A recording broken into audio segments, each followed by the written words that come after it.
আজকের এই ভিডিওটা তোমরা যারা 2025 সালের মাধ্যমিক পরীক্ষার্থীরা আছো তাদের জন্য ভীষণই গুরুত্বপূর্ণ, কারণ আজকের এই ভিডিওতে আমি তোমাদের সাথে শেয়ার করব ক্লাস 10-এর লেসন 2 থেকে ফেবেলের বেঙ্গলি মিনিং বা বেঙ্গলি অ্যানালিসিস। প্রত্যেকটা ওয়ার্ডের বাংলা মানে তো বোঝাবোই, তার সাথে এই পোয়েমটার অন্তর্নিহিত যে অর্থ রয়েছে, ইনার মিনিং যেটাকে বলে, সেটা কি সেটাও তোমাদের বোঝাবো। এই কবিতাটার মূল থিম কি সেটাও বলবো, তাই ভিডিওটা কিন্তু শেষ পর্যন্ত দেখো। এই কবিতাটা কিন্তু ভীষণই একটা ইন্টারেস্টিং কবিতা। সবার মধ্যে যে আলাদা আলাদা প্রতিভা রয়েছে সেটাই হচ্ছে এই কবিতার মূল বিষয়বস্তু। তো ফেবেল কে লিখেছেন? Ralph Waldo Emerson. তো একটু অথারের সম্বন্ধে জেনে নেওয়া যাক, যদিও এখানে অথার না, উনি হচ্ছেন পোয়েট, অর্থাৎ কবির সম্বন্ধে একটু জেনে নেওয়া যাক। Ralph Waldo Emerson was an American essayist. Essayist মানে হচ্ছে যিনি এসে লেখেন, অর্থাৎ প্রবন্ধ লেখেন, অর্থাৎ প্রাবন্ধিক বলতে পারো। লেকচারার, বক্তৃতা যিনি দেন তাকে বলা হয় লেকচারার, যেমন কলেজে গেস্ট লেকচারার থাকেন। পোয়েট অ্যান্ড পোয়েট, তাহলে র্যালফ অলডো ইমারসন কি ছিলেন? আমেরিকার একজন প্রাবন্ধিক, লেকচারার এবং পোয়েট অর্থাৎ কবি। His famous poems include conquered him and Brahma. তার বিখ্যাত কবিতাগুলোর মধ্যে রয়েছে conquered him and Brahma. The poem describes a conversation between the স্কুইডেল and the mountain. এই কবিতাটা বর্ণনা দেয় একটা সংক্ষিপ্ত কথোপকথন। কনভারসেশন ডিসক্রাইবস এ কনভারসেশন মানে একটা কথোপকথনের বর্ণনা দেয় এই কবিতাটা। বিটুইন মানে হচ্ছে মধ্যে, কাদের মধ্যে? দ্য স্কুইডেল অ্যান্ড দ্য মাউন্টেন, পর্বত এবং কাঠবিড়ালির মধ্যে কথোপকথনের বর্ণনা দেয় এই কবিতাটা। The squirrel points out that in this world every being, living or non-living, big or small, have their individual reasons for existence. Squirrel অর্থাৎ কাঠবিড়ালি যুক্তি দেয় যে, পয়েন্টস আউট দ্যাট, স্কুইরেল বলে যে এই পৃথিবীতে প্রত্যেকটা জিনিসের, সে জীবন্ত হোক বা মৃত, মানে জীব হোক বা জড়, প্রত্যেকটা জিনিসের আলাদা আলাদা গুরুত্ব রয়েছে। সে ছোট হোক বা বড় হোক, প্রত্যেকটা জিনিস, যেমন বিগ অ্যান্ড স্মল, প্রত্যেকটা জিনিস এর উদ্দেশ্য, মানে এই পৃথিবীতে যা জিনিস রয়েছে, সে ছোট হোক বা বড় বা সে জড় হোক বা জীব, প্রত্যেকটা জিনিসের আলাদা আলাদা কিন্তু গুরুত্ব রয়েছে। সেটাই হচ্ছে এই কবিতার মূল বিষয়বস্তু। এক্সিস্টেন্স মানে হচ্ছে অস্তিত্ব, ইন্ডিভিজুয়াল মানে হচ্ছে আলাদা আলাদা। তো এবার চলো কবিতাতে আসা যাক। The mountain and the squirrel had a quarrel.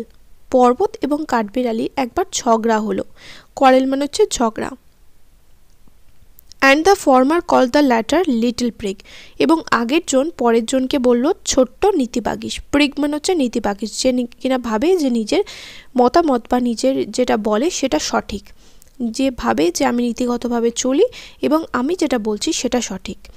Former মানে হচ্ছে আগের জন, আর ল্যাটার মানে হচ্ছে পরের জন। ফর্মার তাহলে এখানে কে? মাউন্টেন অর্থাৎ পর্বত কাঠবিড়ালিকে বলল ছোট্ট নীতিবাগীশ। বার্ন রিপ্লাইড, বার্ন মানে হচ্ছে কাঠবিড়ালি, কাঠবিড়ালি উত্তর দিল, রিপ্লাইড মানে উত্তর দেওয়া। You are doubtless very big. কোনো সন্দেহই নেই যে তুমি বিশাল বড়, মানে নিঃসন্দেহে তুমি বিশাল বড়। ডাউটলেস মানে হচ্ছে কোনো সন্দেহই নেই যেখানে। ইউ আর ভেরি বিগ, যে তুমি ভীষণ বড়। But all sorts of things and weather must be taken in together. কিন্তু সমস্ত রকমের জিনিস, দেখো এখানে ভালো করে লক্ষ্য করো, but all sorts of things, এখানে কাঠবিড়ালি কিন্তু বলতে শুরু করছে যে তুমি নিঃসন্দেহে বড়, কিন্তু সমস্ত রকমের জিনিস, but all sorts of things and weather, এবং আবহাওয়া। আবহাওয়া তো জীব নয়, জড় বস্তু, তাহলে আবহাওয়া কি করতে হবে? একসাথে নিতে হবে। Must be taken in together, একসাথে নিতে হবে। কি করতে? To make up A year and a spear. কি করতে নিতে হবে? একটা বছর তৈরি করতে এবং একটা পৃথিবী গড়ে তুলতে। স্পিয়ার মানে হচ্ছে পৃথিবী। তাহলে এই পুরো পৃথিবীটা গড়ে তুলতে বা একটা বছর গড়ে তুলতে কি করতে হবে? সমস্ত রকমের জিনিস এবং আবহাওয়াকে একসাথে নিতে হবে। মানে বলতে চাইছে যে পৃথিবীতে যা সমস্ত জিনিস রয়েছে প্রত্যেকটাকে একসাথে নিয়েই কিন্তু একটা পৃথিবী গড়ে উঠেছে, কোনোটাকে কিন্তু বাদ দিলে চলবে না। প্রকৃতিতে প্রত্যেকটা জিনিসেরই কিন্তু আলাদা আলাদা উদ্দেশ্য রয়েছে, একটা নির্দিষ্ট কারণেই কিন্তু তাদেরকে বানানো হয়েছে। And I think it no disgrace, disgrace মানে হচ্ছে অপমানজনক। And I think it no disgrace to occupy my place, এবং আমি এটাকে অপমান মনে করি না আমার নিজের জায়গা ধরে রাখাটা। মানে কাঠবিড়ালি বলছে যে আমি যে ছোট, সেই ছোট হওয়ার জন্য আমি কিন্তু কোনো রকম অপমান বোধ করি না। আমি ছোট এবং আমার মধ্যেও আলাদা প্রতিভা রয়েছে এবং তোমার মধ্যেও আলাদা প্রতিভা রয়েছে। এটাই এখানে স্কুইরেল এবার পয়েন্ট আউট করবে। If I am not so large as you, যদি আমি না তোমার মতো এত বড় হই, you are not so small as I, তুমিও তো আমার মতো তো ক্ষুদ্র নাও, হতে পারে আমি তোমার মতো এত বড় নই, একইভাবে তুমি আমার মতো এত ক্ষুদ্র নও। যেমন ধরো পর্বত তো আর যেখানে এখানে ওখানে যেতে পারে না, কাঠবিড়ালি চারিদিকে ছুটে বেড়ায়, প্লাস ও ছোট, খুবই চনমনে।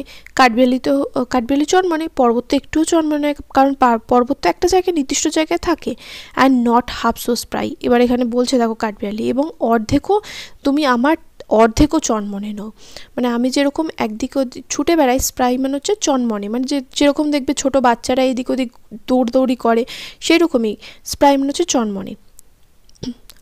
I will not deny you make, আমি অস্বীকার করি না, ডিনাই মানে হচ্ছে অস্বীকার করা, আমি অস্বীকার করি না যে তুমি তৈরি করো। কি তৈরি করো? A very pretty squirrel track, আর একটা খুব সুন্দর কাঠবিড়ালি যাওয়ার রাস্তা তৈরি করো, সেটা আমি অস্বীকার করি না।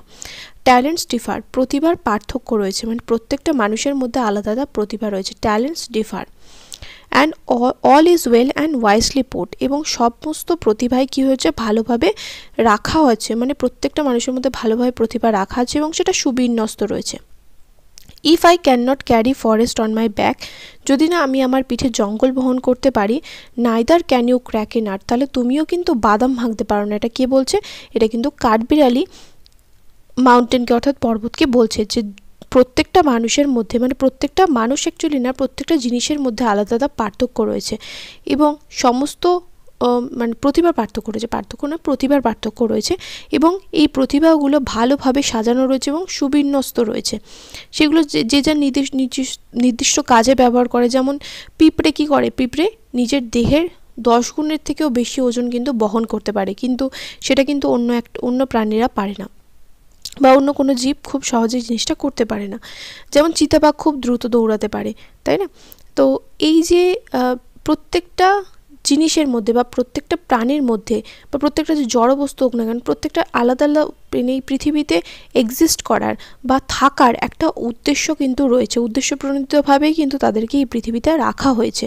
তাই প্রত্যেকটা জিনিসের কিন্তু আলাদা আলাদা গুরুত্ব রয়েছে। যেরকম পর্বতের কি রয়েছে, পর্বতে একটা আলাদা গুরুত্ব রয়েছে। পর্বত কি করে? নিজের পিঠে জঙ্গল বহন করে, কাঠবিড়ালি যাওয়ার একটা খুব সুন্দর রাস্তা তৈরি করে, ও আকারে বিশাল বড়, ওর নিচে বা ওর ছায়াতে অনেক প্রাণী আশ্রয় নেয়।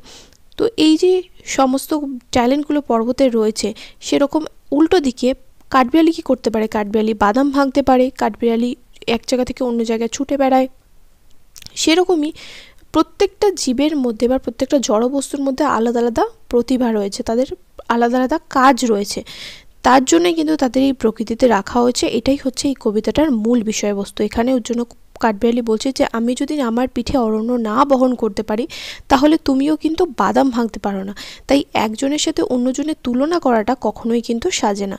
প্রত্যেকের মধ্যেই কিন্তু প্রতিভার পার্থক্য রয়েছে। যে যেমন ধরো আমি সাপোজ বলছি, ক্লাসে কোনো একটা মেয়ে বা ক্লাসে কোনো একটা ছেলে তোমাদের সাথে পড়ে, সে ধরো খুব ভালো অঙ্ক পারে, তো তার সাথে যদি তোমাকে এখন কেউ তুলনা করে যে ও তো খুব ভালো অঙ্ক পারে, তুই তো পারিস না, তুই ওর নখের যোগ্য নয়, এই ধরনের কথাগুলো বলা একদমই সাজে না, এবং এই ধরনের কথাবার্তা আমার একদমই ভালো লাগে না।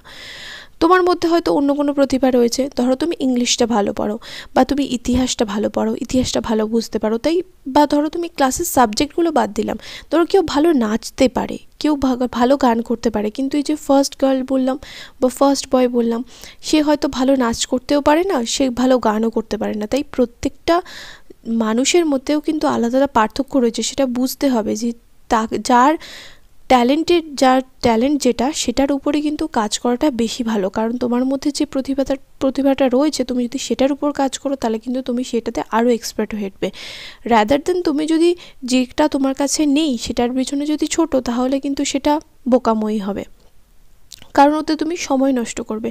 সেরকমই প্রত্যেকটা বাচ্চার ক্ষেত্রে দেখবে কিছু বাচ্চা খুব জোরে দৌড়াতে পারে, কিছু বাচ্চা আস্তে দৌড়ায়, সে আবার দেখা যায় যে ভালো অঙ্ক করছে, কিছু বাচ্চা ইংলিশের উচ্চারণগুলো সঠিক করছে, ইংলিশটা ভালো বুঝতে পারছে। তো সেরকমই পার্থক্য রয়েছে, বা কেউ বাংলাটা ভালো করে পড়ছে। তাই প্রত্যেকের মধ্যে কিন্তু পার্থক্য রয়েছে, সেটা কিন্তু আমাদের বুঝতে হবে। তাই একজনের সাথে অন্যজনের তুলনা করাটা কখনোই কিন্তু কোনো সমাধান নয়।